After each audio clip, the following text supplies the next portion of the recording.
In the heart of the Levant, there lies a simple temple, heavily guarded, weathered by time and the ceaseless conflicts that surround it. Every wound it suffers causes the stone to weep crimson. Bullet holes become stigmata. This is the temple that bleeds.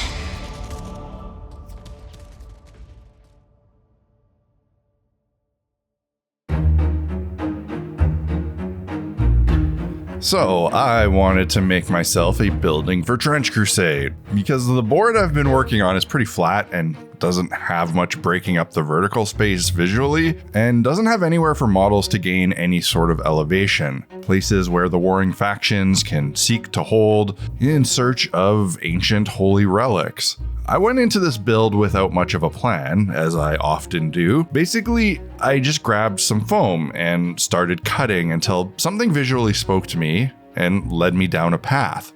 I did a fun trick to start that I'm not sure I've done on this channel before. It's simple, but effective for creating a quick structure that looks way more complicated than it actually is.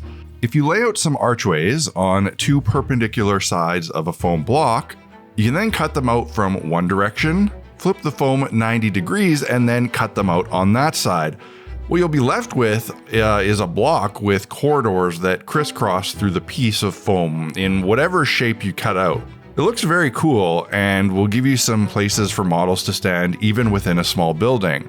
I wanted the structure to be 2 or 3 stories tall, so I cut another block in the same fashion, but with different sized arches in a slightly smaller block. I thought this would make it look more interesting to have the variation between floors, but it turned out just looking kind of weird, so I scrapped it and cut a second one exactly the same as the first, which looked a lot better.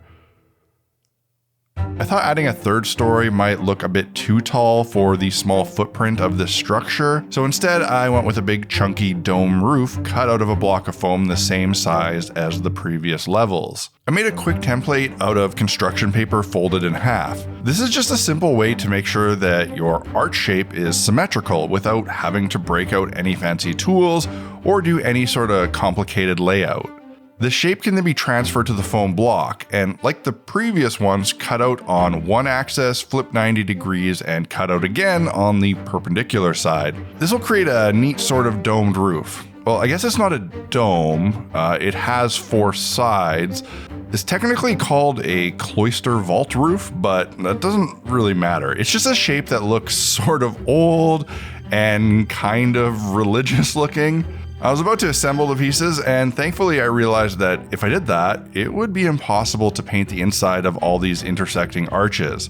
So I mixed up some sand and black caulking and coated the undersides of both so that they would at least be blacked out and have a little bit of texture to them. I wasn't worried about later getting them fully painted. I just didn't want any green foam peeking through later.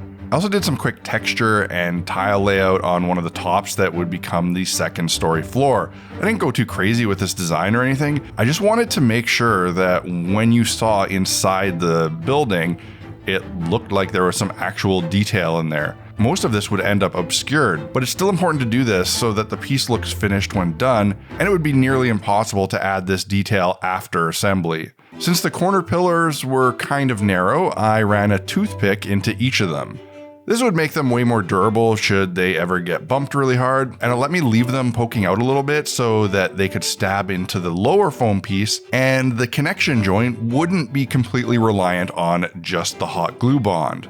I wanted to spice up the silhouette a little bit, so I cut some blocks of foam and made a jig out of medium weight chipboard to create some buttresses. Medium weight chipboard is a great way to make fast jigs to replicate pieces out of foam. It's thin enough that you can just cut it out with a knife, but the hot wire won't cut through it, so it works as a guide. You want to make sure you keep the jig side down on the table so that the wire rides against it right where it comes out of the plate. This makes it a bit awkward because you can't see what you're doing, but if you have it facing up, then you will get a flex in the wire, which can lead to kind of like a angled chamfered cut. Ideally, you make 2 copies of your jig and sandwich the foam in between them so that you can both see what you're doing and get a nice square cut. But if I'm just making a couple quick pieces, I don't bother. They ended up looking too chonky anyway, so I cut them down a bit, which looked much more balanced and appropriate. I did some rock texturing to everything before attaching the buttresses. You know, when you're making a building out of foam, it's important to be mindful of when you might need to add texture or design to foam, because you can very easily assemble something without texture only to find that it's difficult or impossible to add later.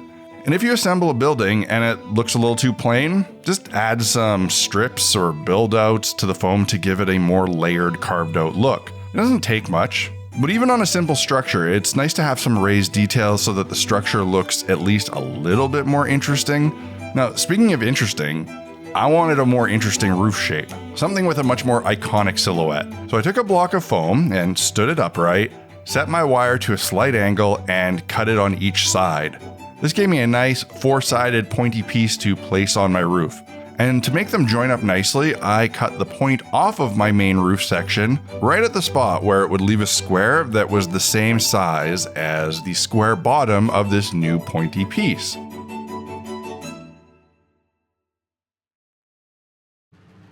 If you want to get some really cool third-party official Trench Crusade minis, you need to check out the Red Brigade Kickstarter from Westphalia. They've created a new faction which will include over 30 unique miniatures that you can purchase either as STL files to print yourself or as physical 3D printed miniatures delivered to you if you don't do 3D printing. These minis are super cool and a nice alternative to the ones from the actual Trench Crusade Kickstarter. I've already printed and painted like 15 of these myself, and they all printed out great, were excellently supported in the pre-support files, and were an absolute joy to paint. But not only will this campaign include a bunch of great minis, it's also going to come with a ton of supplement material like rules for these new models, a campaign module, and a bunch of unique scenarios. You should really go check out the Kickstarter for yourself. I'll have a link in the description, and if you want to get these models, I suggest jumping on the Kickstarter quickly, as Westphalia usually runs pretty short campaigns, and you don't want to miss these. The Red Brigade are super cool and very inspiring. I figured this was enough detail for the actual build, so I could go in and do a bunch of battle damage, chipping off corners and cutting out big chunks to make this thing look like it stood for centuries. I also gave it a whole hell of a lot of bullet holes. Wherever there was a large chunk cut out, I added some metal wire to represent rebar. This was because I was imagining the structure being made out of poured concrete, which I kind of thematically changed as the paint job progressed on it, and I started imagining its lore. Had I known it would end up being more of a stone structure, not a concrete one, I would have left the rebar out, but it's not a big deal. It's still a nice little visual touch, even if in the end it doesn't make a whole lot of sense. To stop the wire pieces from spinning in the foam or falling out, I dabbed on some of the texture paste that I had already mixed up. This would not only lock the wires in place, but also add a bit of texture to the damaged areas. It was also used to fill the seam on the roof to make it appear more monolithic. For painting, I used the airbrush. I didn't want to brush on primer for this piece, so I used the polyurethane airbrush one that I highlighted with white ink. Now, inspired by the Red Brigade models that I had painted and the scheme I chose for them, I tinted the stone with some maroon translucent ink, and I did the shadows using a raw umber from below.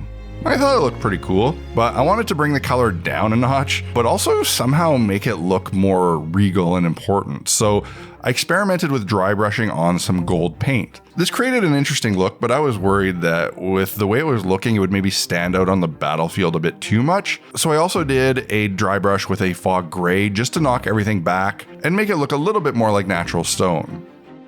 Some dirty down rust made quick work of the rebar, but still, it needed one big, interesting thematic detail. I like the idea of a giant prayer banner draped on top of the structure. So I picked a prayer that I thought would be appropriate, typed it out in Latin, and photoshopped some banners. I printed a few copies just in case I screwed one of them up, and spoiler, I kinda did. I brushed on some watered down Mod Podge on both sides of the paper and then draped it on the roof. Now this is where I messed it up. I used some toothpicks to stab the banner into the structure. I wanted it to look like someone had used big iron spikes to mount this thing. But while doing so, I sort of messed up the paper a bit more than I wanted. No worries, I had duplicates, so I just did it again, being a bit more careful. On every piece of terrain that I make to go onto my Trench Crusade board, I'm using some brown and dark gray paint, the same ones I used on the trench pieces, just to splotch up the bottoms. This way they kind of fit into the setup more naturally, looking like they have some mud that has splashed up over time. Of course, everything was all topped off with a dark brown, almost black oil wash. The next day, after that had dried, the idea of this being made out of some sort of weeping stone came to me. The idea that bullet holes became stigmata. I imagine this structure is marking and protecting some very powerful holy item, which has caused the structure itself to take on this magical property. And it's a small detail. It's a little tiny bit of headcanon for a simple piece of terrain. But I think this small detail and this concept is what takes this tower from an okay piece of filler terrain to a cool, super thematic centerpiece to play a whole scenario around. I love the way this turned out. I think it's my favorite piece of Trench Crusade terrain that I've made yet. Yeah, the communication cross tower was cool, but it wasn't my own concept, and lots of people have made them. But this tower that bleeds, protected by the Red Brigade, is my idea and mine alone, and I think that's much more exciting. If you enjoyed this video, make sure to give it a like and drop me a comment. If you want to help me keep making videos like this, there are a couple great and very easy ways you can do that. You can buy some of my merch. I've got miniatures, art, and music, and you can order all that on my website, blackmagicraft.ca. I've also got my own Dark Skirmish game that is seeped with religious themes called Idols of Torment. If you like the vibe of Trench Crusade, you'll probably also really be into that. You can grab it at idolsoftorment.com. And if you just want to make a little donation to help me keep the lights on, you can do that through Patreon. The support there goes a long way and is very much appreciated. And if you like these Red Brigade models, don't forget to check out Westphalia's Kickstarter, linked in the description. Thanks for watching. I'll talk to you in the next video. Cheers.